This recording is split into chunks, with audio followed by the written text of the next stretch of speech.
Alô, alô, boa noite. Estão me vendo? Estão me ouvindo? Tudo ok? Sim. Então, boa noite a todos, a todas e a todes. Bem-vindos, bem-vindas e bem-vindes a mais uma noite do Festival Fax. A terceira noite é uma noite incrível que eu já estou imaginando. O Festival Fax 2021, né? O novo de novo, não tenho nem roupa para isso. Hoje a gente vai falar sobre diversidade, identidade de gênero e novas percepções sobre os corpos na pandemia e os seus desdobramentos. Como convidados para falarmos sobre A Pele que Habito, esse título tão interessante que o pessoal inventou, estão aqui conosco Luna Maldita, Douglas Ostruca, que é doutorando em comunicação na URGS, graduando em cinema e audiovisual, com mestre em comunicação e informação. É membro do Núcleo de Pesquisa Corporalidades da URGS e vinculado ao Grupo de Pesquisa Semiótica e Culturas da Comunicação, que eu também sou. Entre seus temas de interesse estão os seguintes: estudos do corpo, performance, micropolíticas, queer, cartografia, movimentações drag e transformistas. Boa noite, Luna. Quem também está aqui com a gente do outro lado da mesa são os integrantes do Grupo Cerco, um dos principais grupos da cena teatral gaúcha. Fundado em 2008, conquistou importantes prêmios em sua trajetória, além de inúmeras indicações e participações em diversos projetos e festivais. Atualmente é formado por 15 profissionais, alguns deles estão aqui hoje. O grupo tem à sua frente a professora doutora Inês Marocco, premiada diretora e pesquisadora. O processo colaborativo e a pesquisa de linguagem são as principais marcas do grupo. Desde a sua estreia, já realizou diversas temporadas e turnês nacionais e internacionais com seus espetáculos O Sobrado, de 2008, incrível, Incidente em Antares e Pulipulá, de 2015, e Arena Selvagem, de 2018.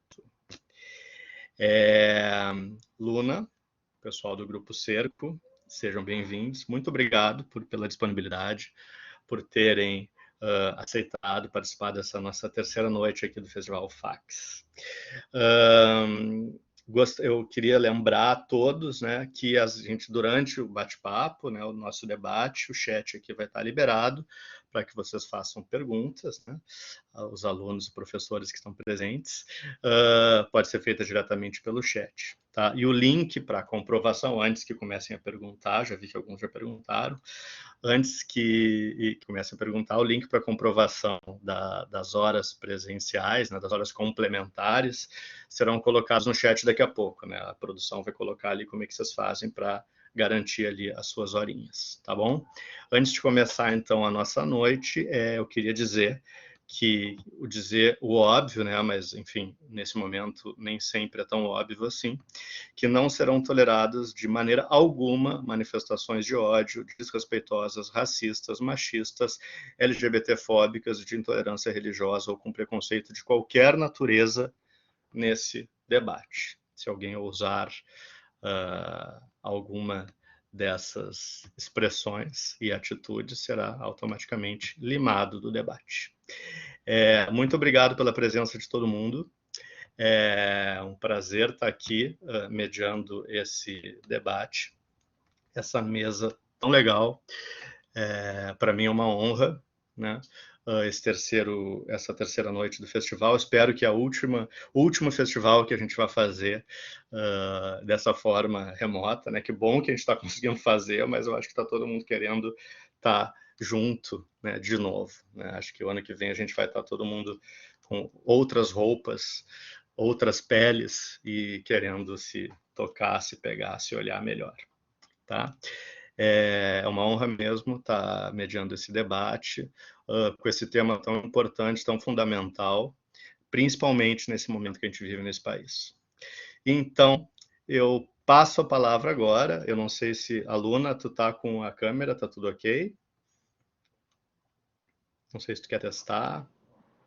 Olá, boa Opa, tudo noite. bem, Luna? Prazer te Tudo conhecer. ótimo. É um prazer te conhecer Acho que também. por pouco a gente não se conheceu ali no GPS, que eu fui do GPS por muito tempo junto com o Alexandre ali. Mas eu saí em 2018. Acho que a gente não se fechou Me por lembro ali. de você por lá. É? Ah, que É um legal. prazer estar aqui essa noite com você, Felipe. Boa noite, pessoal. Boa noite, pessoal do Grupo Cerco também. Estou bastante contente e animada por poder estar aqui fazendo esse debate com vocês. E agradeço também por esse espaço, pelo convite, né? O convite do Francisco, um querido parceiro já de Aham. trabalho. Então é isso, estamos aí para fazer esse debate. Que massa. Então eu queria começar contigo mesmo, já que já estás aí montadíssima. Eu queria que tu falasse um pouco, para começar, assim, né? Eu vou pedir um pouco para te falar, depois para a galera do Cerco. Como é que foi, assim, né? O que que essa pandemia fez com os nossos corpos? O que que essa pandemia fez com as nossas peles? E principalmente com a tua. E se quiser já emendar um pouco na tua pesquisa, enfim. Pode nos contar um pouquinho da tua história, da tua pesquisa, acho que vai ser legal. Por favor. Bom, acho que assim como para muitas pessoas, né, a pandemia foi uma experiência, tem sido, né, ainda uma experiência que produz vários afetos de medo, de insegurança, né, em nossos corpos, sem falar também no número de mortes, principalmente no Brasil, né, um genocídio que aconteceu abertamente, todo mundo vendo e sentindo isso, né? Então, acho que toda essa situação acaba gerando uma paralisia no corpo, né? Acaba gerando uma sensação de medo, insegurança, tristeza. Contudo, ao mesmo tempo, é muito interessante porque com o passar do tempo, assim, depois dos primeiros meses de pandemia, acho que quando caiu a real, assim, né, de que ficaríamos assim por um bom tempo, então eu percebi que na minha vivência, pelo menos, comecei a estabelecer redes com outros grupos, com outras pessoas, através dessas tecnologias virtuais, né? Dessas tecnologias de comunicação que estamos, inclusive, usando hoje. Entre esses grupos, eu posso citar o núcleo experimental de Butô, o pessoal lá de São Paulo. Também fiz um curso com o pessoal aqui em Porto Alegre, no Pichon Rivière, de esquizoanálise. Também participei de algumas experiências com o grupo Acocoré, que é um grupo de performance em telepresença. E todas essas experiências, elas vieram produzindo encontros, produzindo outros afetos, produzindo uma circulação de afetos no corpo, né? E produzindo vida também. Então, diante desse contexto de morte, desse contexto de extrema insegurança, acredito que esses encontros eles produziram saídas, produziram respiros na minha experiência de corpo, de vida, né? Também participei de alguns encontros com o pessoal do coletivo Grupelho, aqui de Porto Alegre, e nessas experiências a gente tinha, então, vivências de performance, vivências, experimentações, dispositivos de experimentação, como é o caso do núcleo experimental de Butô, e tudo isso, então, foi alimentando o corpo, né? Acredito que tenha sido por aí, assim. Acho que esses encontros foram aquilo que permitiu eu estar aqui hoje, saudável, psicologicamente também, conversando com vocês e trocando experiência, né? Beleza. Então, queria passar a bola para o Grupo Cerco. Desculpa, eu não sei exatamente a Elisa Eidrich, Felipe Philipsen, Martina, né? Que estão aí, ou tem mais alguém do grupo? Somos nós. Opa! Então, gente, muito obrigado. Prazer estar aqui com vocês. Eu queria que vocês falassem um pouco, então, antes da gente começar a falar mais do Grupo Cerco, enfim, claro, né? Mas, assim, como vocês enfrentaram. A gente está falando aqui de corpo, a gente está falando aqui de pele, a gente está falando de corpo político, né? De identidade. Como é que vocês enfrentaram como é que estão enfrentando, né? Na verdade, a gente não terminou ainda, mas como é que vocês passaram esse confinamento, assim, como é que o corpo se comportou, assim, se montou, se desmontou? Posso falar? Claro. Então, eu sou Elisa, sou do Grupo Cerco. Só para me apresentar também, Claro, claro. sou mestra em artes cênicas pelo Departamento de Arte Dramática da URGS e faço parte do Grupo Cerco desde 2008. Então, pandemia, né, gente? Eu acho que isso eu compartilho muito das coisas que a Luna falou e me vejo, me encontro muito ali. Principalmente quando ela fala do medo, da insegurança, assim, isso é uma coisa que acho que pegou geral, né? Pegou e pegou em muitos momentos. Pegou o primeiro medo, aí o segundo, o terceiro e os 1000 medos que foram vindo, assim, e como que a gente enfrenta essa nova vida? Porque por um momento às vezes parecia que tá, é isso, agora é assim e não sei por quanto tempo, é indeterminado. Então a gente se preparou até um momento e aí isso passou, isso deu tristeza, isso deu frustração, isso deu, né? E como Luna também me vi assim depois descobrindo encontros no online e buscando tentar ficar saudável assim. Eu passei por um momento onde saí da cidade, resolvi ficar no mato. Então, fui, tipo, morando numa Kombi, vivendo na natureza, nômade. Por um ano eu fiquei viajando, assim, na natureza, mas sempre buscando conectar, assim, com o online, trabalhar online, da onde vem o dinheiro, da onde vem o contato, da onde vem tudo isso que eu preciso. E eu sinto que tudo isso fica na pele, assim. O que eu tô sentindo, tipo, agora é muito. Eu tenho compartilhado com pessoas e mesmo com o pessoal do grupo, que eu tô me sentindo muito a flor da pele nesse retorno, assim. Eu tô sentindo muito isso, assim. Nossa, é muito louco ver as pessoas ao vivo, tocar nelas. Como fiquei muito tempo no mato também, não tava, sei lá, vendo pouquíssima gente, assim. Então, para mim tá sendo um retorno muito assim drástico e eu sinto assim uma coisa de é como se eu sentisse primavera em mim agora também, aos pouquinhos assim. Mas esse brotar também é dolorido, porque fiquei no casulo isolada muito tempo assim. E aí eu acho que me vem muito assim reflexões quanto à morte, o tempo, as relações, o dinheiro, a sobrevivência, né, a necessidade disso. E o que é necessário para gente nesse, assim, o que eu, assim, porque parece que eu fiz começou a vir uma revisão de coisas em diversos níveis, assim. Mas o que eu preciso de coisas, de material, o que eu preciso de relações, o que eu sinto muita falta, né? O que eu preciso de arte, de criação, o que o meu corpo precisa, né, para se mexer, para não estar completamente na inércia, né? Porque isso também é uma coisa que pegou muito, principalmente no início, assim. E aí encontrar essas coisas assim, tipo, muito forte disso, o que me faz falta. E acho que a necessidade de criação, assim, pra gente que é artista, começou a vir muito forte, assim. Então, eu fui achando válvulas de escape e de conexão, na verdade, no sentido de como que eu expresso, e parece que fui criando e me identificando como multiartista, que era uma coisa que eu não me definia antes, entende? Fui aprendendo outras coisas e me manifestando na arte, na escrita, na pintura, e eu, na real, sou do teatro, né? Então, parece que eu vazei, assim, transbordou para uns outros lados por uma necessidade de expressar mesmo, assim. E a coisa do contato, assim, que agora tá voltando aos pouquinhos, eu sinto isso assim, nossa, é tão intenso e tão precioso. E, enfim, mais ou menos nesse lugar, assim. Legal. Felipe, quer dar teu depoimento? Oi, Tudo pessoal, bem? tudo bom? Eu não sei se estou aparecendo, Tá tá aparecendo. funcionando meu vídeo, meu Sim, áudio, tá? tudo ótimo. Legal. Eu sou o Felipe, sou ator e músico do Grupo Cerco também, desde a sua fundação.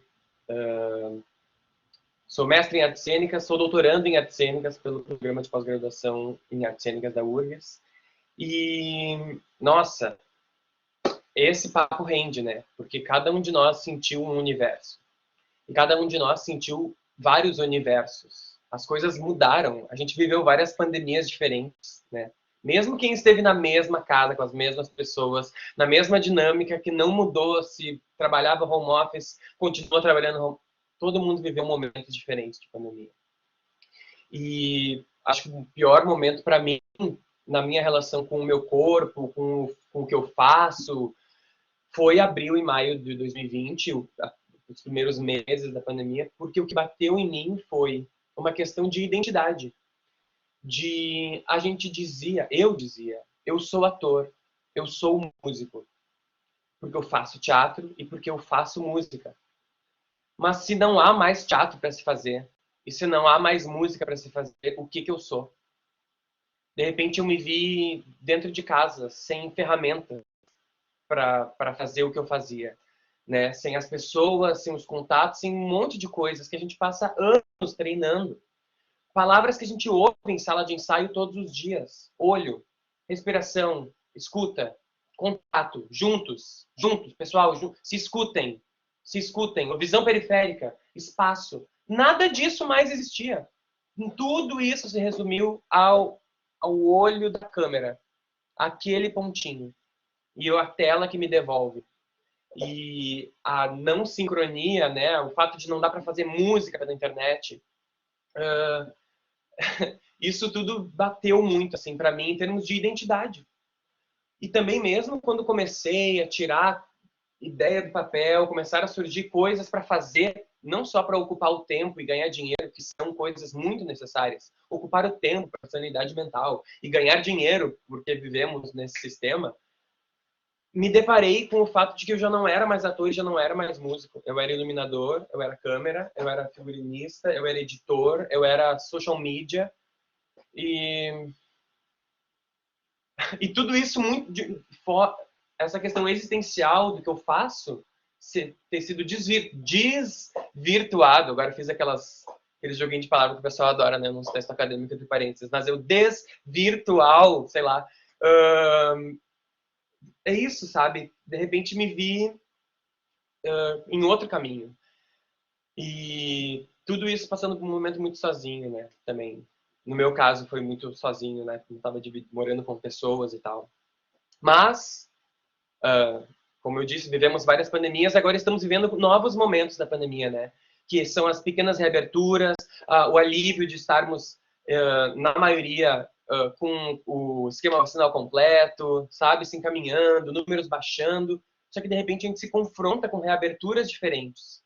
De pessoas que já estão mais reabertas do que outras, pessoas que estão mais fechadas. E essas pessoas têm que conviver, a não ser que estejam todas fechadas, né? E isso também é novos paradigmas sobre contato. Quando eu conheço alguém, antigamente a gente se abraçava com a maior naturalidade, 3 beijinhos, em que eu nunca vi na vida.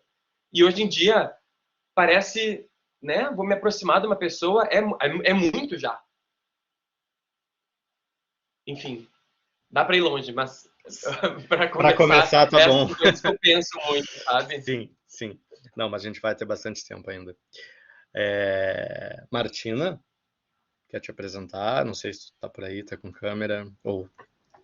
Olá, boa noite. Estou com a câmera ligada. Tá ótimo, tá. Não tá te vendo, nós estamos te vendo. Ah, tá. Tudo ok. Tá bom. Tá. Então, tu pode te apresentar, por favor, e falar um pouco sobre essa questão inicial, assim. Oi, boa noite, Felipe, boa noite, Luna, boa noite a todos. Me apresentando inicialmente, eu sou Martina, eu também sou integrante e fundadora do Grupo Cerco, né? Já venho aí com uma trajetória há mais de 15 anos nas artes cênicas, né? Com tudo que engloba de vídeo, cinema, carnaval, música também. Também... Oi, Emiliano! Também tem uma trajetória em um outro grupo que tem um trabalho continuado aqui em Porto Alegre, que é o Bloco da Laje, do qual o Felipe também participa. Uhum. E teve aquela máxima, né, no início da pandemia, né, que é a classe artística, né, nós fomos os primeiros a parar e estamos sendo talvez os últimos a voltar, né, porque o nosso trabalho de fato implica contato, né, é sempre um diálogo com o público, né, e muitas aglomerações que a gente adora, né? Então foi um baque forte e também, né, no sentido econômico, né, claro, para todos que não puderam trabalhar, né? E aí, da minha experiência pessoal, foi um momento assim de resignação de que algo maior estava acontecendo, né? Uma pandemia, então sou só mais uma, né, que está sendo, né, enfim, vítima, não sei se é essa palavra, né, mas enfim, sou só mais uma que estou nesse contexto. Mas e aí, o que a gente faz, né? A minha solução foi me adaptar, né, exatamente a isso, ao digital, né, às telas, a adaptar os trabalhos, a buscar criações, né, de uma forma digital, mas seguir propiciando os encontros. Dessa forma que era a forma possível, né? A gente tentou transformar as redes também num espaço de afeto, né? Até pelo fato de ser um período em que todo mundo estava precisando desse suporte, todo mundo isolado, né? E era muito emocionalmente muito forte, né? E desgastante, né? Então, por exemplo, promovendo oficinas online para a gente explorar essa nova ferramenta de como é fazer teatro numa tela, como é usar isso aqui como palco, né? Foi um processo interessante também, de um processo criativo mesmo, de investigação, né, de linguagem, né?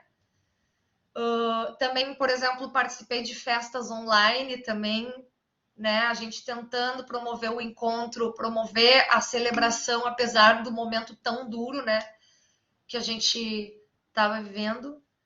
Então, acho que essa foi a minha solução, foi me adaptar, e a criatividade foi o meu alimento, né, nesse período. Foi o que me deixou viva, que me deixou pensando e articulando sobre esse momento que a gente está vivendo, né, que é grave por um lado, por um ponto de vista de saúde, sanitário, né, mas por outro que eu acho que é mais grave ainda, por um problema político, né, que a gente está vivendo, de desvalorização da vida, de perda de direitos, né?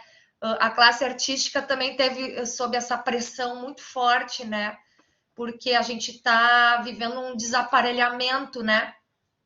Da cultura no Brasil. A gente não tem nem mais Ministério da Cultura. A gente tem uma Secretaria Especial da Cultura, onde não para nenhum secretário, né? Só troca. E a cultura está muito desvalorizada, né? Então, eu ainda tenho alguns privilégios e consegui me manter também com alguns trabalhos e tal, mas eu vi muitos colegas e colegas suando a camiseta, né? Também algumas iniciativas também foram importantes de suporte coletivo, né? Por exemplo, ali no Bloco da Laje, a gente tentou garantir que cada um tivesse algum auxílio, né? Quem estava precisando mais, quem estava sem trabalho, né? No Grupo Cerco também a gente teve algumas iniciativas nesse sentido, todo mundo se cuidando, né? A gente transferiu essa responsabilidade das nossas vidas pro coletivo, né? Para se assegurar de que todo mundo estava bem. E corporalmente, né? A pele aqui, né? É engraçado, interessante que, né? Como a Elisa falou e o Felipe, essa semana a gente voltou para o trabalho presencial, né? A gente começou a ensaiar um trabalho novo com o Grupo Cerco, que já era para ter estreado, né, no início de 2020. E estamos seguindo os protocolos de máscara, mas é como se fosse um renascimento, né? Uma redescoberta, uma criança que está redescobrindo essa pele, né? E tem uma máxima do teatro que é: o teatro é a arte da presença, né? Não, o teatro não existe sem a presença de pelo menos duas pessoas, uma pessoa que performa e outra que está, né, dividindo isso com ela, assistindo, né?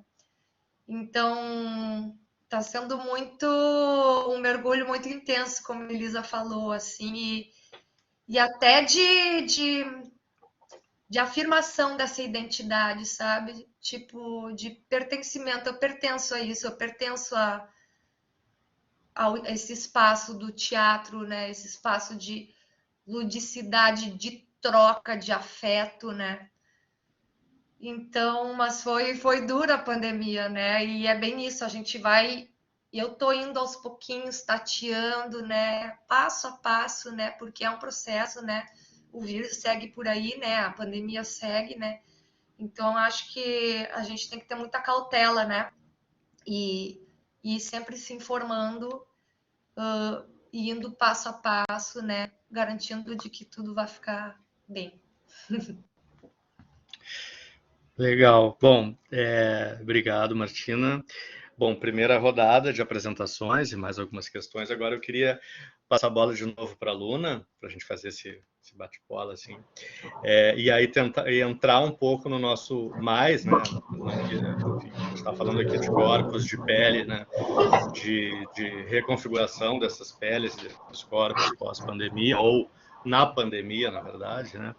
E eu queria que tu falasse um pouco, Luna, por favor, já trazendo um pouco para essa questão da diversidade, né, dos corpos, né?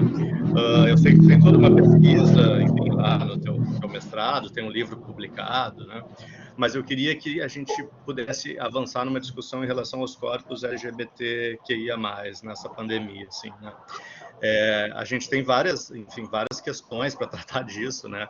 Mas assim, a gente sabe de algumas histórias de muitos gays que ficaram confinados, né? Com suas famílias, e que foi uma barra muito pesada.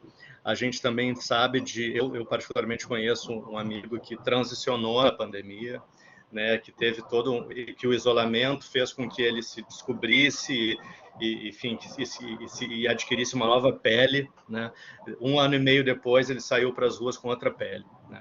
Então, assim, como é que tu vê essa questão dos corpos, principalmente, mais especificamente LGBTQIA+, durante esse processo duro que foi a pandemia, e como é que tu pode nos falar sobre isso? Bom, Felipe, bate-bola é comigo mesmo. Eu adoro um bate-bola. Agora, sobre essa experiência, né, de ser uma corpa LGBTQ, uma corpa não binária, na pandemia, acredito que nas minhas vivências, e talvez de pessoas mais próximas, né, nessas redes que eu comentei no início, eu percebo que existe esse processo de reencontrar, de reviver, lidar com questões pessoais, questões que retornam, né, de outros momentos da vida, violências, situações que ficaram mal resolvidas no passado, retornaram, né, durante esse período. E achei muito curioso que uma resposta do corpo a isso, junto a essas redes, né? Então, tudo que eu digo aqui está sempre envolvida nessa rede de encontros. Houve um processo de reencontro, de uma certa brincadeira, de uma certa diversão também de infância. E foi muito interessante que foi nesse contexto mortífero de morte, que a própria Luna ganhou força, né? E passou a ocupar espaços como esse, né, para dialogar. A Luna, ela já existe com esse nome desde 2016. Ela surgiu numa ocupação no Centro de Artes lá em Pelotas, na UFPEL, mas foi durante a pandemia que eu passei a me montar por mim mesma, por conta própria. Então foi aí que passei por todo esse processo de aprendizado, né, e que segue também, foi durante a pandemia. Então, é muito curioso, né, como o corpo vai jogando, vai balanceando, como lidar com todos esses afetos tristes. Então, é como se o corpo fosse jogado para a criação, né, investindo em atividades, em encontros que produzissem alegria, né? E, além disso, também tive a oportunidade, durante a pandemia, de fazer um estágio docente lá na URGS, né, no programa ali para os cursos de graduação, E foi muito interessante que também nesse espaço foi onde surgiram experimentações também, né? Essas experimentações que eu estava vivendo com outras pessoas, em outras redes, eu levei também para a sala de aula, né? Com um dispositivo de desmontação. Então, é interessante que tudo isso ganhou força, surgiu com força, foi durante esse período de isolamento, né? Essa necessidade de estar em coletivo se atualizou desses modos, né? Seja através das aulas, onde a gente experimenta juntos os corpos, as corpas, seja através desses encontros com outros grupos. Acredito que de maneira geral tenha sido por aí, assim, né? Eu não cheguei a voltar a morar com os meus pais, acabei ficando por aqui mesmo, né? Tô fazendo doutorado, então tem todo um privilégio também, né? De ter uma bolsa, de poder continuar, enfim, as minhas atividades, né? E a própria atividade de pesquisa, como tu mesmo sabe, né, Felipe, é uma atividade solitária, né? Então, acho que também por conta de já estar acostumada com esse processo de ficar sozinha no processo de pesquisa, né, na escrita, nas leituras, acredito que também tenha sido um pouco mais tranquilo negociar, né? Mas acho que são essas as questões que me ocorreram. Uhum. Aproveitando um pouco, tu tem um livro publicado, né, Drags Brasileiras dando close-up no YouTube, tutoriais em desmontação, né, que eu acho que, pelo que eu entendi, a tua pesquisa do mestrado é uma atualização da pesquisa da dissertação, enfim. Eu queria que tu falasse, porque assim, tem uma pesquisa em relação às imagens das drags, né, então assim, a gente está falando de YouTube, né, já falando desse dispositivo, né, e aqui a gente está falando um pouco, né, e aqui eu acho que todo mundo um pouco falou de como essa experiência com as telas, né, na pandemia foi transformadora, né? Não estou nem falando para o bem ou para o mal, mas assim, a gente teve que se adequar, ou a gente se transformou, ou foi como foi possível fazer, como foi possível se relacionar, né, através desses dispositivos todos, né? Ou seja, não presencialmente, né? Como é que a partir da tua pesquisa, que eu acho que foi anterior à pandemia, né? Como é que tu vê, e aí tu falaste também que esse momento da pandemia, tu te montou mais e tu também deu aula, e enfim, como que esse dispositivo, essas telas, o que elas facilitam essa transformação, elas permitem essa transformação acontecer de uma outra forma, como é que essas telas elas atravessam essas transformações, já pensando um pouco na tua pesquisa e agora nesse momento que a gente viveu. Bom, esse livro, né, o Drags Brasileiras Dando Close no YouTube, ele é um livro que está sendo disponibilizado gratuito, né? Vocês encontram ele no Google Play, encontram também na Amazon. Ele é um livro que ele foi um desdobramento da pesquisa de mestrado, né? Existem ali algumas alterações, algumas reformulações a partir da pesquisa de mestrado. E também acho que tem uma coisa aí também que me chama atenção, assim, que essa pesquisa, uma pesquisa sobre drags, por estar focada no YouTube, ela foi uma pesquisa muito também feita no quarto, né, dentro de casa. Então, isso antes da pandemia, né? Comecei a fazer pesquisa lá em 2019, 18, 19 ali, terminando início de 2020. Então, todo esse processo ali foi também já meio que em isolamento antes da pandemia, né? E quanto à questão que você coloca, assim, como se facilitou, acredito que os tutoriais, assim, para as montações, né, para essas experimentações, os tutoriais, eles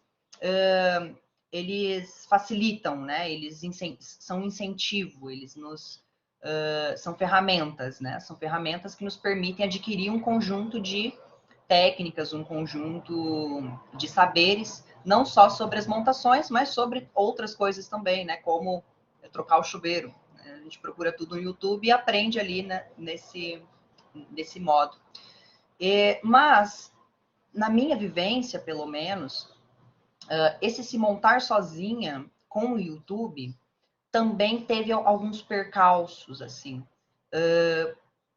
Porque os vídeos que a gente assiste no YouTube, eles são cortados, né? Eles passam por um processo de edição, de tratamento de vídeo.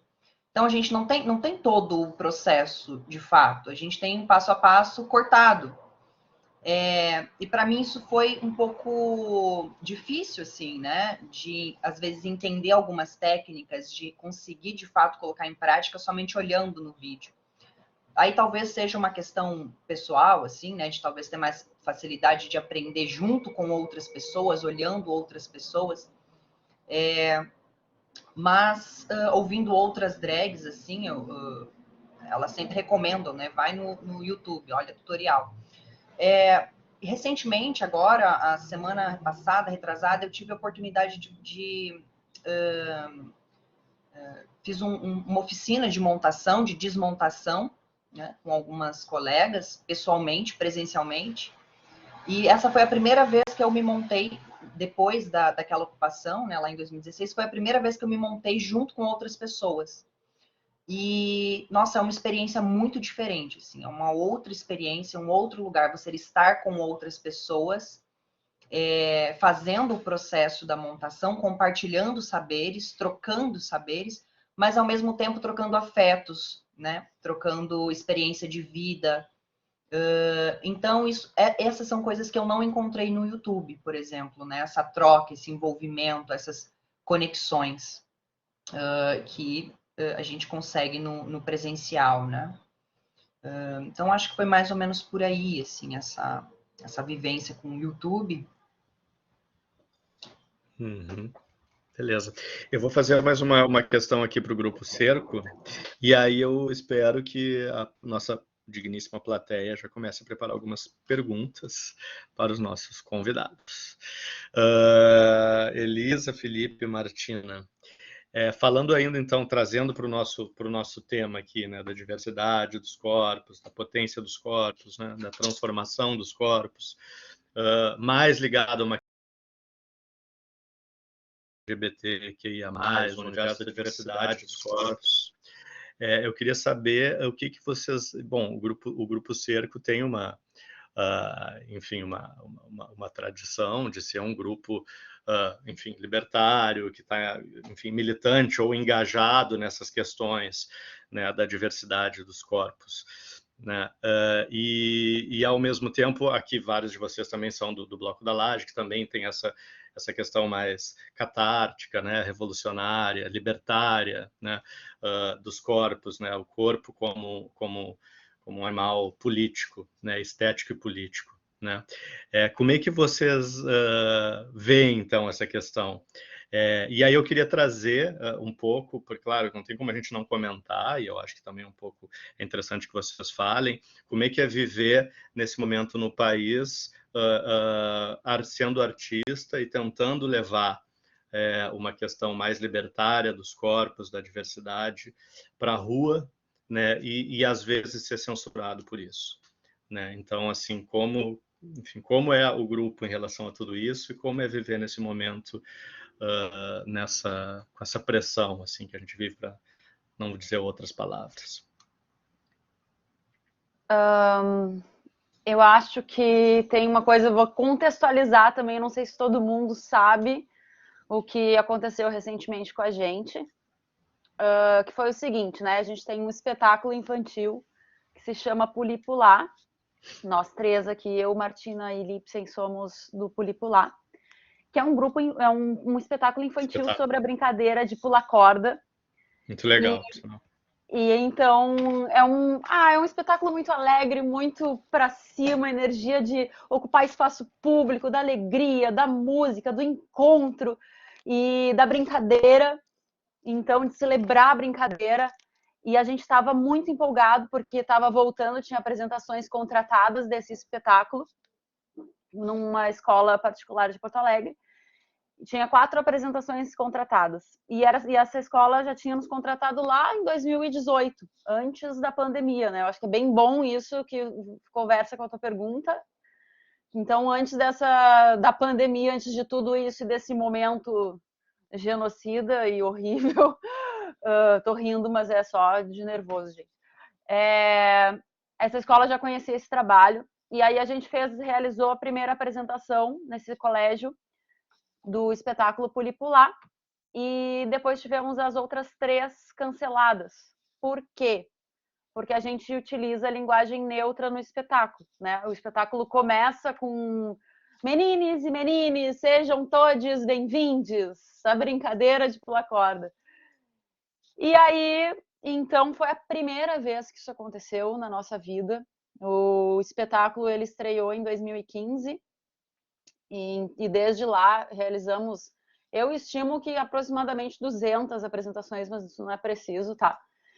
Mas muitas apresentações em instituições consagradas, em feiras do livro, em festivais, nas ruas, nos parques, e sempre foi muito pela brincadeira e as pessoas se divertem muito, né?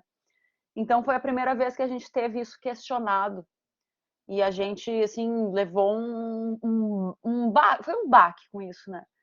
Então fica aquela coisa, poxa, agora, na era Bolsonaro, vou falar, gente, enfim, né? E aí tudo isso ficou mais evidente, eu acho que me parece que autorizado de parte de algumas pessoas de ter esse comportamento completamente preconceituoso e censurador, né? Isso foi uma censura no sentido de que naquela situação, se a gente mudasse, adaptasse a linguagem da nossa peça, isso era uma censura.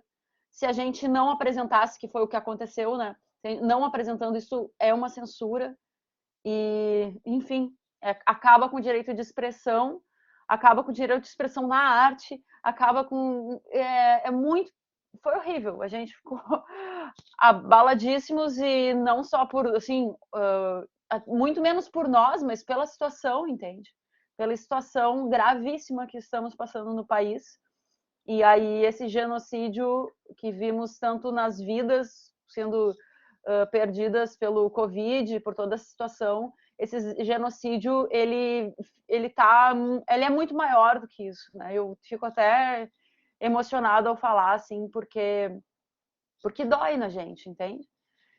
E aí, como ato de resistência, a gente decidiu direto voltar para as ruas, porque como um ato político e de afirmação e de resistência e de celebração da brincadeira, que é todo o nosso propósito, né?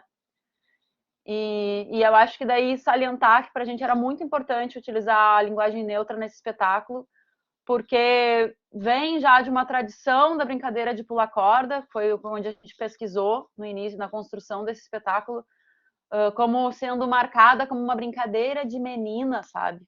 Assim, uma coisa, as músicas já tem toda uma cultura carregada, tipo, com quem você deseja se casar, quantos filhos você quer ter, a moça bonita do laço de fita. Então é muito condicionado dentro de uma coisa que a gente não acredita e que não é saudável para ninguém, né? Então isso só gera mais preconceito e bullying e então foi tudo isso que aconteceu, acho que até por isso, não sei se por isso veio o convite, né, desse evento, mas...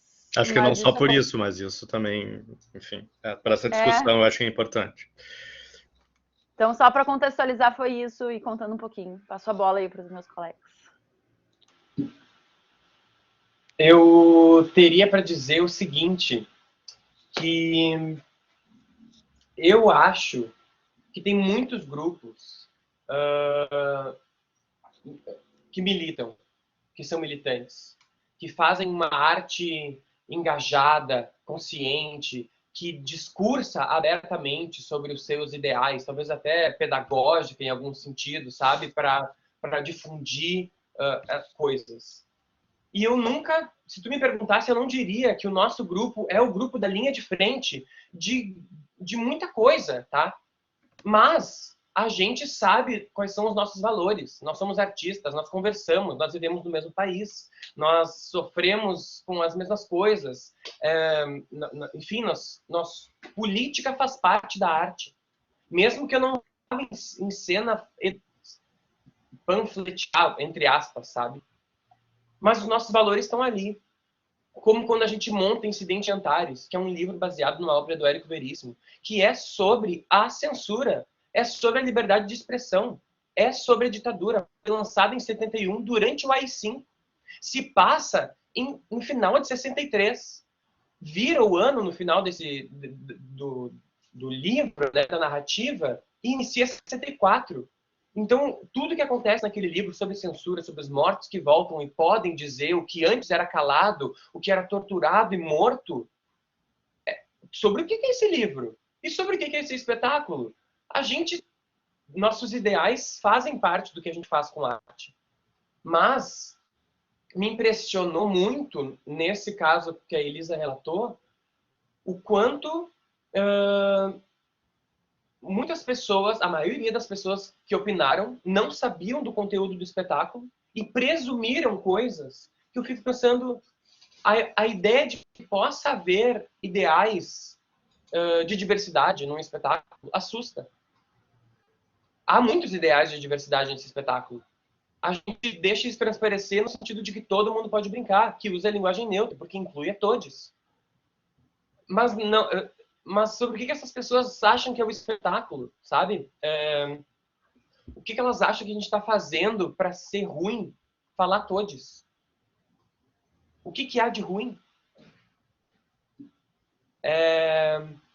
A gente ouviu falar muito sobre norma culta toda essa polêmica, tudo isso que aconteceu. Gente, norma culta é uma coisa... Quem mora em Porto Alegre não usa norma culta. Todos nós não. A maioria das pessoas fala tu foi, tu vai e tu vem. Isso é normal. Isso é a norma culta de Porto Alegre. Tem gente que estranha se disser tu fostes. Ai, tu fostes? O que houve contigo? Não é? Isso não é marcado. E onde é que tá a norma culta? Eu fico pensando, é porque é diversidade. É porque é a inclusão, não é a norma culta. É isso que incomoda. São esses valores.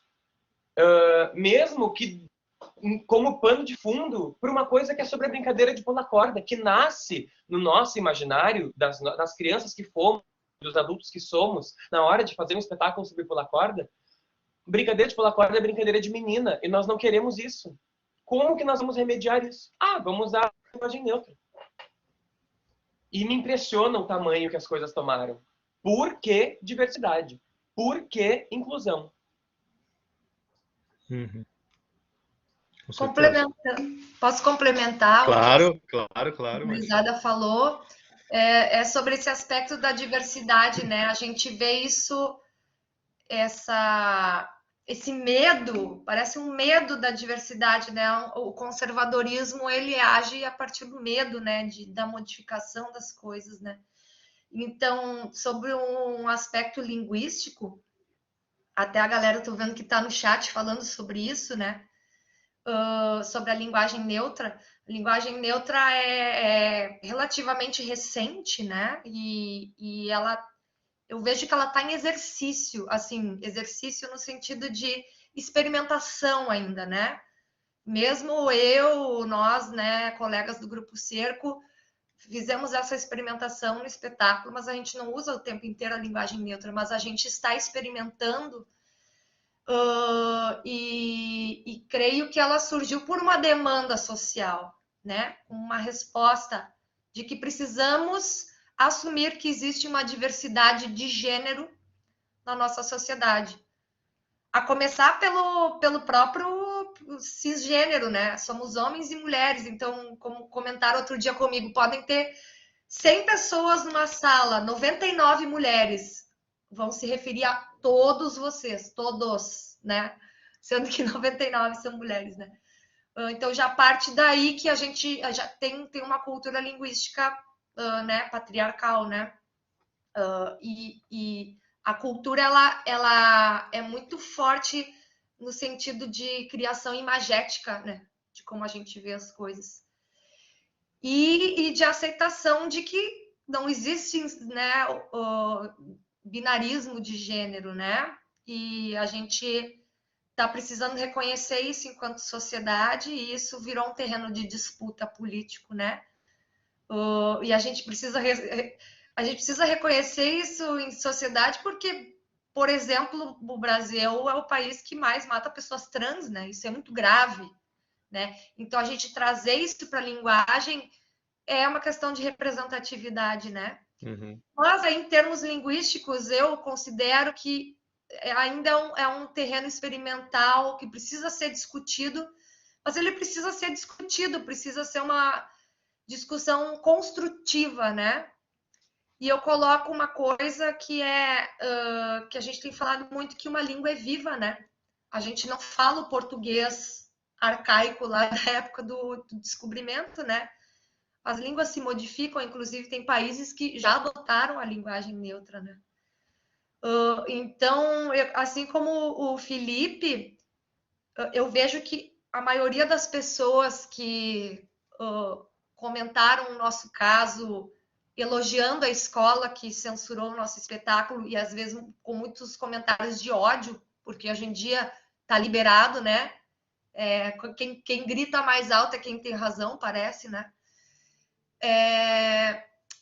A gente percebe que esse argumento é muito fraco, que realmente parece que ele está encobrindo realmente a questão do preconceito, né?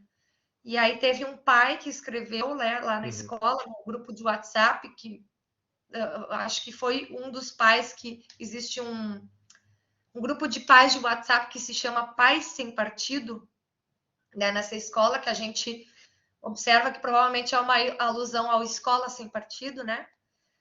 Que ele nos acusou de estar fazendo ideologia de gênero, né? De estar doutrinando ideologicamente essas crianças, né? E não é isso que a gente faz, né? A gente tem a nossa escolha de como se comunicar, a gente não desrespeita ninguém fazendo isso, e a gente não está doutrinando ninguém ou sexualizando as crianças. Até esse tipo de pensamento passa na cabeça das pessoas, né? Porque eu vejo que a gente está vivendo num momento polarizado politicamente, em que hoje em dia, há 2 anos atrás, nossa, o que mudou há 2 anos atrás, que em 2018 apresentamos nessa mesma escola o espetáculo e foi super bem aceito. O que mudou de lá para cá? Né? A gente está com um pensamento polarizado e hoje em dia já se sabe da existência dessa linguagem de gênero mais amplamente, né, em vários setores da sociedade, e já tem essa visão pronta de que, linguagem de gênero, isso aí é ditadura gaysista, comunista, etc, etc, todos aqueles adjetivos malucos inventados, né?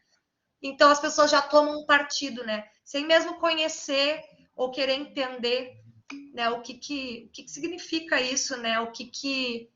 Os benefícios mesmo, né, que isso pode nos trazer e, enfim, colocando isso, né, é uma questão de diversidade em diversos aspectos, né, no aspecto da liberdade de pensamento, de expressão, da diversidade cultural e também de identidade, né?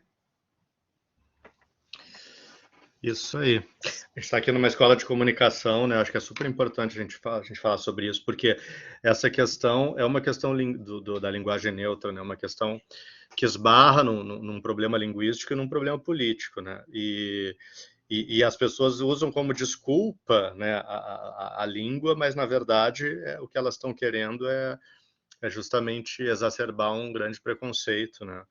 E um obscurantismo assim absurdo, assim, né? Eu acho que a gente está todo mundo aqui ouvindo no chat várias, né? Enfim, as pessoas colocando seus depoimentos, né? Eu acho que a gente está todo mundo também tentando aprender um pouco, né? O mesmo, assim, a gente fala, a gente tenta usar e às vezes a gente não usa e às vezes a gente usa. Mas por que às vezes tu usa e às vezes tu não usa? Bom, porque a gente está começando, a gente está, né, começando a utilizar isso e não como e justamente por um respeito ao não binarismo, assim, né?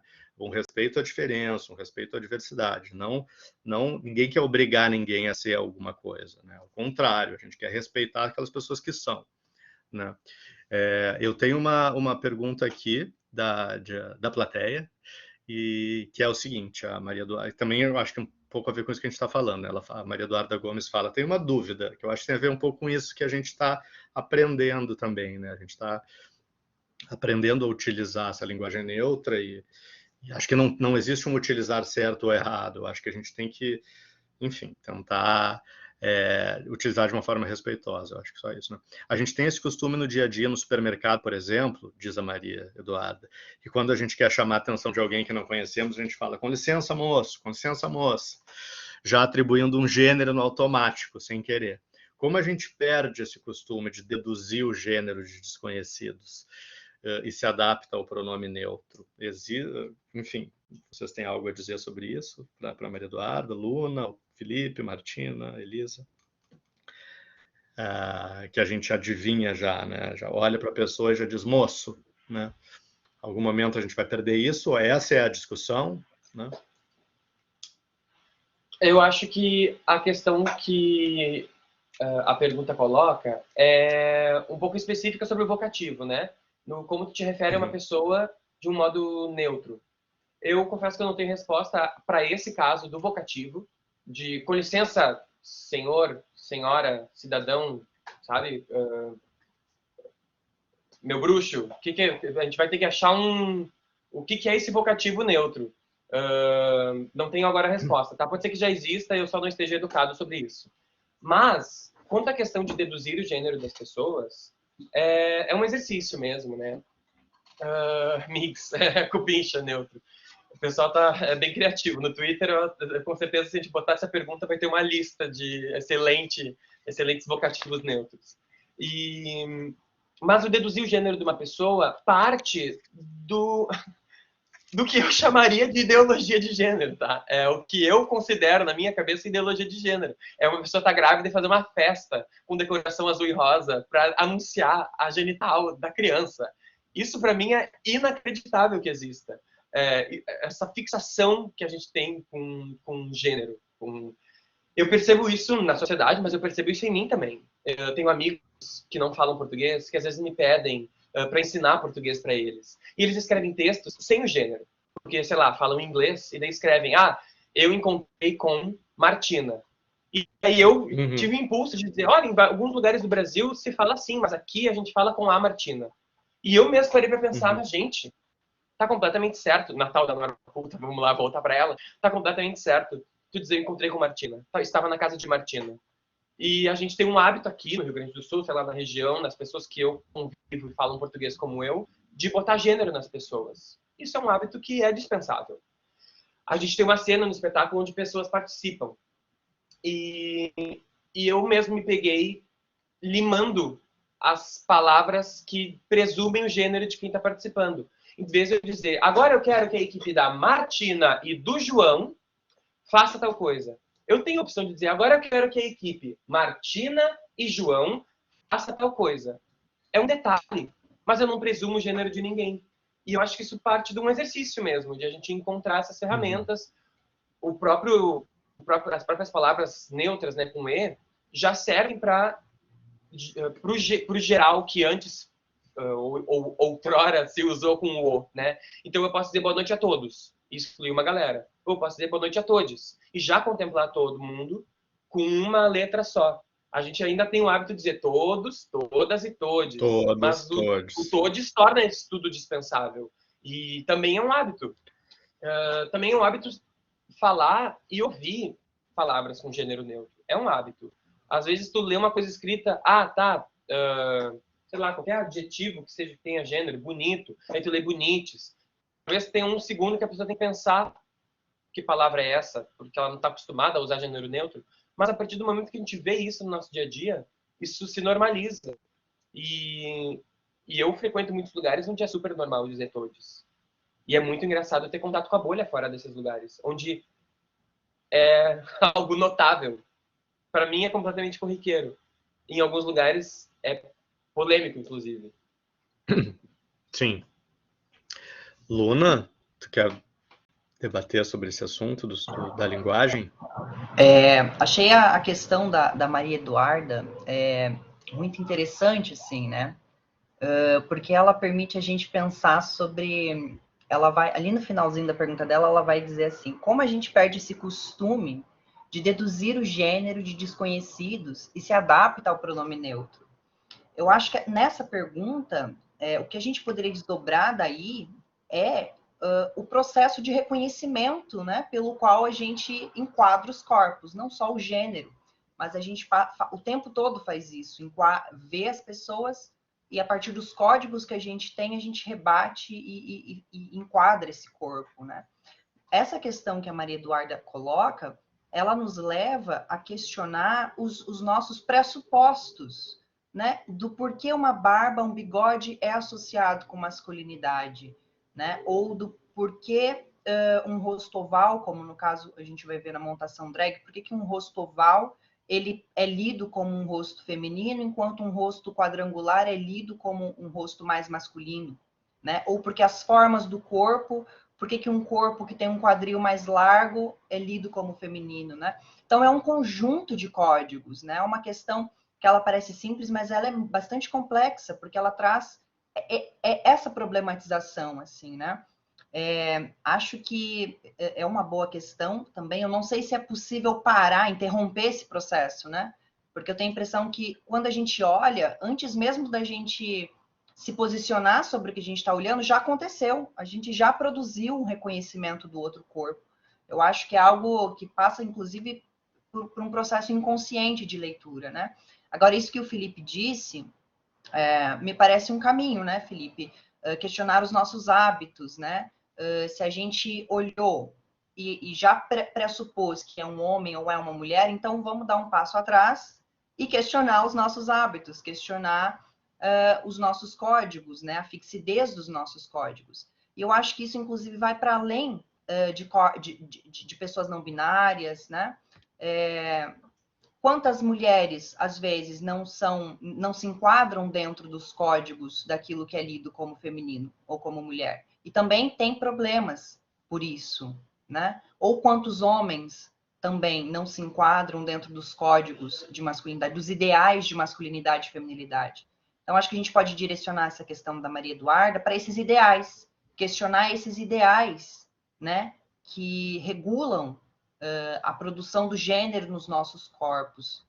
E, para além disso, eu gostaria de trazer também para o debate a questão, tem um manual de Ofélia Cassiano, com PH, que é um manual sobre sistemas de linguagem neutra. E é interessante que não existe só um sistema de linguagem neutra, não se trata somente do TODES, né? O TODES é a gente começando a entrar no debate. Mas se a gente começa a ir mais a fundo, a gente vai perceber, então, que existem diferentes sistemas. Existe o sistema ILI, o ELO, o ELO, e cada um desses sistemas propõe alterações específicas. Eu acho esse debate muito interessante, porque, no final das contas, o que a gente está colocando em questão é o próprio poder, a centralização do poder da linguagem, né? Quem tem o poder de dizer qual é o modo correto e qual é o modo incorreto. E quando a gente coloca em jogo todas essas possibilidades de sistema, a gente está desestabilizando isso, né? E acredito que esse debate está muito longe de acabar, né? Porque também acredito que não é talvez o caminho não seja institucionalizar um sistema neutro como sendo correto, porque daí a gente estaria reproduzindo o sistema. Acho que o interessante é essa proliferação que gera desestabilização, né? Isso aí. Mas saindo um pouco da linguagem e indo para os corpos, assim, pensando um pouco no teu livro, na tua pesquisa e na tua performance, na tua figura, Luna, como é que tu vê um corpo drag dentro desse universo LGBTQIA+? É um corpo também que, de certa forma, desmonta, né, algumas certezas desse binarismo, né? Um corpo drag é um corpo que extrapola essa questão binária, né, dentro do universo LGBTQIA+. Fala um pouco sobre isso, se eu falei, se é ok, se eu falei, como é que é isso dentro do teu universo de pesquisa e das tuas vivências de Luna maldita. Bom, Felipe, acredito que a gente acho que gera o corpo drag em um espaço, o corpo drag é um corpo para ser visto, né? Ele passa por todo um processo, por horas de montação. Então, ele é um corpo para se comunicar, né? Um corpo para interagir, para se comunicar socialmente, para produzir relações. Então, ele só por estar num espaço já gera uma espécie de desestabilização, alguma espécie de reconfiguração desse espaço. Agora, eu a partir do processo de pesquisa, assim, eu passei a ter um pouco mais de cuidado de partir do pressuposto que a performance, o corpo drag, ele é necessariamente ou essencialmente subversivo. Porque eu acredito que existem traços de subversão, traços de deslocamento, mas isso não significa que essas expressões também não possam reproduzir e reiterar violências, né? É muito... agora que eu venho experienciando a montação drag em espaços públicos, eu já tive abordagem, por exemplo, de uma drag que olhou algumas fotos minhas, assim, e fez uma cara de nojo, né? Porque a minha montação, eu assumo ela como uma montação precária também, né? Já passei pelo processo de querer alcançar uma montação perfeita, uma montação que transpareça uma naturalidade, né? E não é esse o meu objetivo. Então, eu passei a assumir essa precariedade na montação. E com essa situação, o que eu gostaria de trazer é que nesses espaços LGBTQs, também se estabelecem regras, também se estabelecem preconceitos, violências. Então, acho importante que a gente também tenha essa capacidade autocrítica de poder observar como nós também reproduzimos em nossas vivências essas violências, né? E sobre esse processo com a drag, então, na própria pesquisa, eu percebi que existiam ali também um conjunto de normas sobre esses corpos, né? Inclusive a própria binariedade também aparece aí de novo com a drag queen, com o drag king, né? Há uma desestabilização e existe um potencial de deslocamento, acredito, muito grande, mas também existem essas capturas, né? Também existem essas reproduções sem se pensar sobre o que se está fazendo. Mas, por outro lado, também o que eu percebi fazendo a pesquisa é que existem múltiplas formas de expressão drag, múltiplas maneiras de se relacionar com essa arte. No meu caso, eu tenho, inclusive, optado o termo transformismo, né, tentando retomar as performances das transformistas lá nos anos 80, onde, inclusive, existe um espaço de borramento entre essa expressão artística e a expressão do cotidiano, né? Eu acredito que Luna Maldita não é exatamente uma personagem, mas é uma expressão de subjetividade deste corpo, né? Ela não é mais ou menos verdadeira do que Douglas. Ela é uma expressão que atravessa também este corpo. E acredito que já conversando com outras pessoas que fazem drag transformismo, já ouvi também outros relatos que vão nesse sentido. Então, é um espaço complexo também, né? Acho interessante quando a gente entra nele começar a perceber essas multiplicidades, ao invés de reduzir a alguma homogeneidade, né? Ou alguma outra norma. Mas acho que é por aí. Uhum. Beleza. Grupo Cerco, enquanto não chegam mais perguntas, vocês falaram... peraí, tem uma pergunta aqui. Já ia fazer uma. Peraí que tá aqui no meu outro chat aqui. Que dica... pergunta de Francisco dos Santos, não sei quem é esse cara, mas enfim.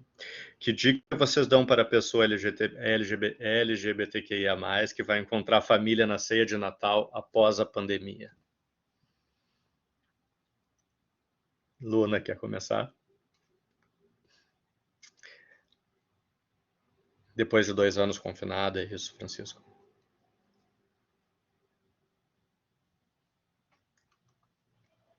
Então, o que vocês acham? Responde, para quem é a questão? É para qualquer pessoa. Pode ser para ti, começando. Gente, essa questão, né? Acho que independente de pandemia, né? Acho que o retorno, principalmente para bichas, para LGBTQs, o retorno à família, nem sempre existem algumas situações onde isso é mais tranquilo, mas costuma gerar tensão, né? Costuma gerar provocação. Agora, é difícil, né? Dizer alguma coisa certeira, assim, mas eu diria para que você não se fechar, né? Não se esconder, não tentar bloquear a expressão do seu corpo por conta de outras pessoas, sejam elas sua família ou quem for, né? Porque isso é uma violência também com o nosso corpo, quando a gente deixa de expressar essas forças que nos atravessam, é uma violência, a gente está se violentando, né? E é claro, mas aí depende de cada situação, né? Algumas pessoas não têm... Tem alguns momentos que a gente precisa ficar quieto, se silenciar. Mas se monta e vai montada no rolê, vê o que acontece. Felipe, quer falar? Eu concordo com o Luna. Eu sou pela expressão autêntica da identidade da pessoa, né? Mas se eu tivesse que fazer assim uma mensagem universal, ai, que palavra mais pretensiosa, né? Universal. Mas uma mensagem universal para a pessoa LGBT que vai encontrar com a família, eu diria: te coloca em segurança. Antes de tudo. Porque tem gente que chegar na mesa com a família e dizer: pai, eu sou lésbica, talvez essa pessoa não vá ter segurança dali para frente. Talvez seja expulsa de casa, talvez sofra agressão. Primeiro, se coloque em segurança. Se tu te sentir seguro, segure, expressa a tua identidade, expressa a tua verdade com a maior abertura possível, criando ponte. Eu sou uma pessoa que eu acredito muito na imagem de criar pontes. Porque eu, do meu lado, vejo a pessoa lá do outro lado do rio. E eu posso até já ter ido para aquele outro lado e conhecido lá. Mas talvez aquela pessoa nunca tenha pisado na minha margem. Então, é um pouco o meu papel criar uma ponte. Algo que liga o meu lado ao da pessoa. Porque ela não conhece, ela não pisou aqui ainda. Então, eu tenho que criar essa ponte. Eu gosto dessa imagem, sabe? Então, eu, se precisar no início dar um passo na direção da pessoa, entrar no universo dela, usar as palavras dela e trazê-la para o teu lado. Para daí, olha, eu prefiro esse termo, é assim que eu e meus amigos falamos, a gente se refere, sei lá, entendeu? Estou fazendo assim uma mensagem universal porque eu não conheço os contextos das pessoas que vão viver essas situações. O que eu posso dizer é isso: procura segurança, se sentir seguro, vive a tua verdade e procura criar ponte com essas pessoas. E isso parte de uma escuta do teu tempo e do tempo da pessoa. Eu tive esse momento com a minha mãe, por exemplo, quando eu tinha 17 anos. E eu tive esse momento com meu pai aos 30. Não que meu pai não soubesse, mas dar nome aos bois, sabe? Falar sobre, tirar o elefante da sala. E esse foi meu tempo. Foi o tempo dele, foi o tempo da família, sei lá. Então, acho que não tem receita, mas a receita parte por isso, pela segurança, pela verdade. Dar o nome aos bois é ótimo, Martino. Legal. Queria falar, aproveitando aí, Felipe, tu falasse antes que o Grupo Cerco nem é o grupo de teatro de Porto Alegre, do Rio Grande do Sul, mais explicitamente engajado ou militante, alguma coisa, né? E que, enfim, vocês acabaram agora sofrendo essa censura por conta dessa questão da linguagem. Mas eu queria falar então um pouco aproveitando que vocês também estão aqui do Bloco da Laje, que eu acho sim que é um outro grupo, bloco, sei lá como vocês preferem se intitular, que muita gente aqui conhece e caiu nas graças, né, da cidade, assim. Como é que porque o Bloco da Laje também, né? Então, assim, o Bloco da Laje, sim, seria um grupo mais engajado numa questão política do corpo, né? Acho eu, pelo que eu vi, né, dos desfiles.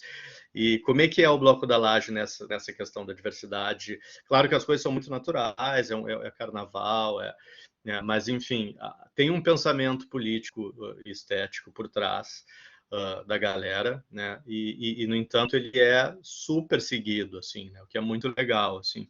Como é que se dá essa questão, essa discussão dentro do bloco, assim? Vocês chegam a ter, ou isso é uma coisa que vai brotando e que, né? Como é que acontece? Não sei se também vocês podem falar em relação ao grupo, mas, enfim, me veio um pouco. Como tu falaste, né? O carnaval já é esse espaço de pertencimento. No carnaval, a princípio, todos são pertencentes, né? Então... Principalmente na rua, né? Exatamente. A rua também, por ser um espaço público, a gente denota como um espaço de pertencimento. Nem sempre é assim, mas o bloco, inclusive, tem essa bandeira mesmo, né? A gente parte em defesa de que a rua seja um espaço público de troca de afetos, inclusive, onde todos né, se sintam pertencentes, né? E o carnaval tem esse jogo super interessante de vestir figuras, né? De vestir uma fantasia. Então também é um lugar de exercício de vestir outras pessoas, né? E de liberdade de expressão, né? Então, o cerne do carnaval é em si libertário, é em si diverso, né? E a gente só tenta respeitar isso, na verdade, né? Que parece o óbvio, né? Mas como a nossa sociedade, né, tem vários poréns e vários cerceamentos e vários enquadramentos, né? A gente tenta buscar as reflexões a respeito disso, né? E firmar o pé de que o terreno do carnaval é esse terreno diverso e de pertencimento, né? E aí a gente se expandindo não só questão de gênero, questão racial, questão de classe social, né? Ainda assim que, por exemplo, o carnaval de rua, hoje em dia, ele está com um recorte muito classe média, assim, né? Uhum. Essa dita retomada, né, dos blocos, né, que nunca terminou, mas, né, hoje em dia, né, ganhou uma força, né? Diferente do território do carnaval de avenida, que ele é um pouco mais periférico, né? Mas eu acho muito saudável de que os blocos estão, assim, não todos, né, mas estão se colocando, né, nesse reconhecimento, né, de que precisa ser um lugar acessível para todos, né? Eu acho que é nesse campo aí. Aí o Bloco da Laje tenta apoiar iniciativas, a gente tem alguns debates internos também, né? A gente lida com questões políticas também, já tivemos censura, algumas coisas assim, né? E a gente está sempre. A ideia também é sempre estar em movimento, né? A gente segue num aprendizado, né? As coisas não estão postas, né? Nós também erramos, né? Enquanto coletivo, a gente também, no Bloco da Laje, até o cerco, né? A gente recebe críticas, às vezes, né? A gente repensa atitudes, né? Então, sempre, acho que tá com o radar aberto, né? Sempre na escuta. E a troca é muito importante para isso, né? E isso que é muito saudável, né, desse espaço da rua, por exemplo, porque a gente está em contato real com as pessoas, né? A gente está... Isso facilita essa escuta, né? Essa troca, né? Para a gente entender o quanto a gente tá nessa abertura, né? Que a gente quer tá cada vez mais. Uhum. Não sei se o Felipe quer falar alguma coisa sobre o bloco ou... Ok. Eu não sou da diretoria do Bloco da Laje, eu não sou da Sim. banda do Bloco da Laje, né? Eu sou brincante, eu sou uma das pessoas Uhum. que tá próximo ao bloco desde do seu nascimento. Então eu não falo de maneira nenhuma pelo bloco, Sim. mas eu posso também, no lugar onde eu me encontro e também criando ponte com as pessoas que estão ali como público, que eu acho que a gente enxerga no Bloco da Laje essa postura que a Martina coloca, né? Essa postura de relação com o corpo, de relação do o que é que a gente está fazendo, quais são os signos que estão por trás, o que a gente quer incentivar nas pessoas. Crie sua fantasia. Olha como isso é político. Crie sua fantasia. Compre materiais ou use materiais que você tem em casa, recicle, renove, repense, mas também movimente a economia local. Existe um afeto também, né?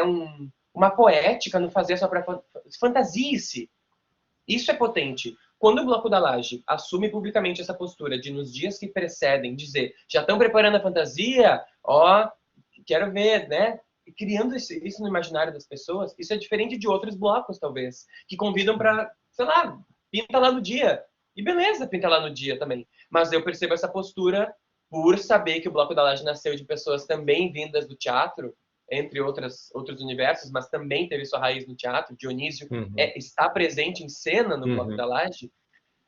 Existe esse posicionamento político também do que se convida o público a fazer. Com certeza. Vai sair esse ano, será? Ano que vem? Não se sabe. Então, Martina. justamente, estamos na discussão.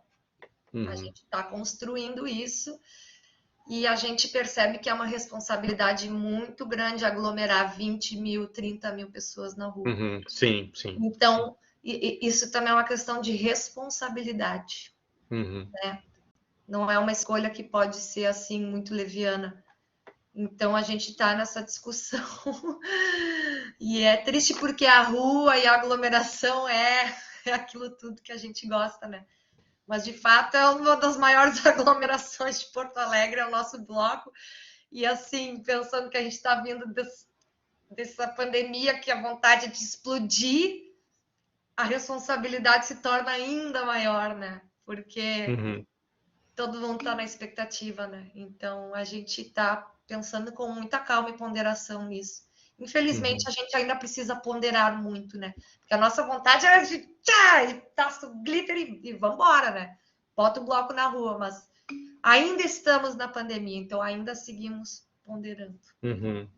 Legal.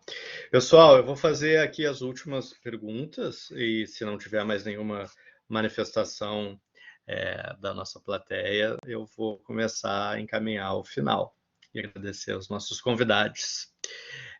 Queria então perguntar para vocês todos, assim, né? A gente falou aqui muito dos corpos, a gente falou dessa potência dos corpos, mas a gente também está falando aqui nesse festival sobre esse momento que a gente está de passagem, digamos assim, né? Eu gosto de pensar assim, né? Espero que sim, né? Para voltar à rua, para voltar a se abraçar, para voltar a trabalhar, para voltar ao palco, para voltar à sala de aula, para voltar, né, a esses lugares. E é um pouco isso que aqui o festival desses dias está querendo um pouco discutir, né? Com que roupa, com essa brincadeira, com que roupa a gente vai, né? Com que roupa a gente volta, né? E aí eu queria saber isso de vocês todos, assim, como meio que uma pergunta quase final, se não tiver mais nenhuma. Com que roupa vocês vão voltar? Né? Vocês estão voltando, assim, né? Tu falou um pouco aqui nessa eu acho legal essa imagem da explosão, assim, né? Explodir, né? É um pouco que a gente está querendo, eu acho, né? Mas depois desse mais de 1 ano e meio, não só confinado, né? Mas assim, com essa tensão, né? E porque um pouco mais confinado, depois um pouco menos, mas sempre com essa tensão permanente, né? E ao mesmo tempo com outras questões, né, que pairam sobre os brasileiros, né, neste momento, né, que questões muito peculiares, assim, que só acontecem aqui, né? Quer dizer, mas que acontecem aqui. Então, com que roupa a gente volta agora para o carnaval, que seja assim, né? Como é que vocês vão voltar? Luna, Martina, Felipe, Elisa, por favor, quem quiser. Eu vou falar, né? Essa coisa, eu adorei esse título, eu amei porque eu sei que ele é bem mais metafórico e vou responder metaforicamente também, mas primeiro vou responder literalmente com uma roupa confortável. Porque eu acho que isso também foi uma revisão assim de tudo que a gente faz pra gente, do que a gente faz para os outros, do que a gente faz para se mostrar, ou quando a gente quer se mostrar, e o que a gente é quando a gente é a gente mesmo, com a gente confinado. E faz todo sentido ser a gente autêntico, e eu acho que é um momento de afirmar. E nesse sentido, às vezes sim, é um momento que eu vou querer estar completamente montada porque eu quero para mim e isso me faz bem e eu quero mostrar isso para o mundo. E às vezes eu vou querer estar completamente confortável e isso é o meu ser autêntico. E aí eu tô falando no sentido de diversidade, de afirmação dos nossos ideais nesse momento que é tão importante. Eu acho que é com a nossa verdade. Por mais que isso, às vezes, gere essas inseguranças, né? A gente falou um pouco dos medos que a pandemia gerou lá no início, e eu acho que gera ainda nessa volta, nesse retorno, né? Até porque pensar... isso, por exemplo, que aconteceu com o Pulipular. A gente estava lá, não, vamos para a rua agora, vamos para o parque. Mas com todas aquelas mensagens de ódio, a gente estava, tá, mas e o que pode acontecer? E como é que a gente lida com isso, sabe? Então tinha essa coisinha... nesse sentido eu entendo tudo que o Lipsen fala também em relação à resposta lá do Natal, né? Tipo, te sente seguro, mas vai. Mas eu defendo uma coisa de autenticidade e de afirmação da nossa verdade, de tudo que a gente aprendeu nesse tempo, de tudo que a gente amadureceu, de tudo que a gente cresceu com esse isolamento, por mais que sofrido, muito sofrido, né? Mas eu acho que nesse sentido de afirmação, de valorização da diversidade da vida, então, e da arte. Então é isso. Muito, muito obrigada pelo convite. Imagina, nós que agradecemos, Elisa. Obrigado. Quem mais? Quer falar, Martina? Ou Luna, diga. Achei também ótima essa provocação, né? Com que roupa a gente volta, ou não, nem tenho roupa para isso. O Felipe já deu a dica, né? Então, constrói a roupa, constrói a montação. Mas acho que algo que eu costumo dizer nos dispositivos de desmontação, como uma provocação, a experimentação, então acho que talvez uma resposta para esse como voltar, para mim seria volte através da experimentação, assim, né? Aquela roupa, aquela montação que você tem no guarda-roupa, ou que você sempre teve vontade de usar, mas não se permite usar, seja por julgamento de um colega, seja pelo julgamento da família, ou pelos auto-julgamentos, né? Porque a gente também se julga muito, né? E esses julgamentos nos bloqueiam, nos impedem de expressar a alegria e a potência do nosso corpo, né? Então pega aquela roupinha, aquele look lá babado, que você nunca teve coragem de colocar e vai para a rua, vai para a República, porque os milicos já estão ocupando tudo, né? Então é a hora da gente ocupar esses espaços com nossos corpos. Eu gosto da roupinha curta, né? Quanto menos tecido, transparência, melhor. Look. É isso. Valeu. Felipe, Martina. Bom, eu acho que é isso. Vai com a roupa que tu te sentir mais tu. Né? Falando em diversidade, que seja a montação, que seja o glitter do carnaval, que seja a roupa mais confortável. Durante a pandemia, roupas furadas, geralmente, muito pijama. Mas eu iria de máscara ainda. Eu ainda vou com a minha mascarinha, porque ainda estamos interligados, né? Por essa questão de cuidado com o coletivo, né? Mas eu acho que a gente também tem que cada vez mais buscar o fortalecimento nesse coletivo e voltarmos cada vez mais juntos, buscar nos outros, buscar fortalecer as nossas redes para voltarmos com toda a energia, mesmo que precavidamente a gente se afirmar cada vez mais.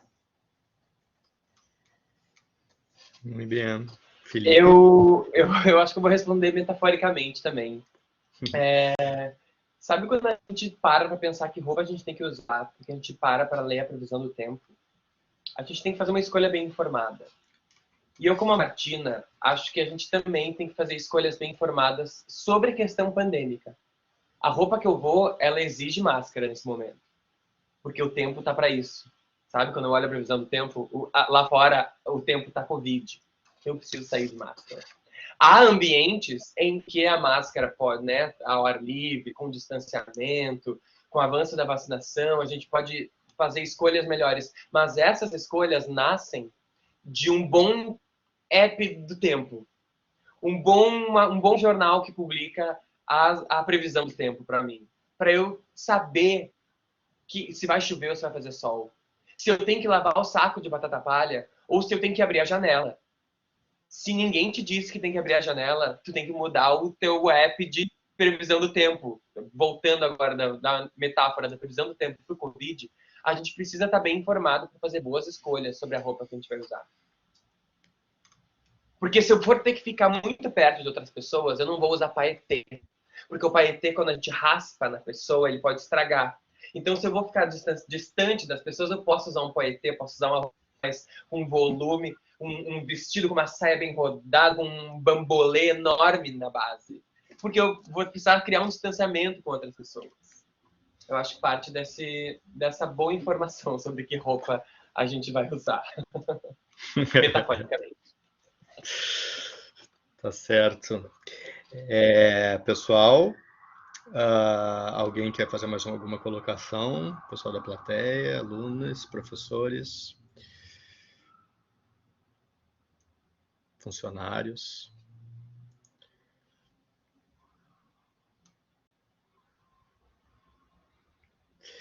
Bom, gente, então a gente está chegando ao fim, né, de mais uma noite no nosso Festival Fax, que termina sexta-feira, né? Amanhã, convido a todos que participem do nosso debate, que vai ser bem legal também, que vai girar mais em torno da internet, né? O que veio para ficar em relação à internet, essas tecnologias agora, né?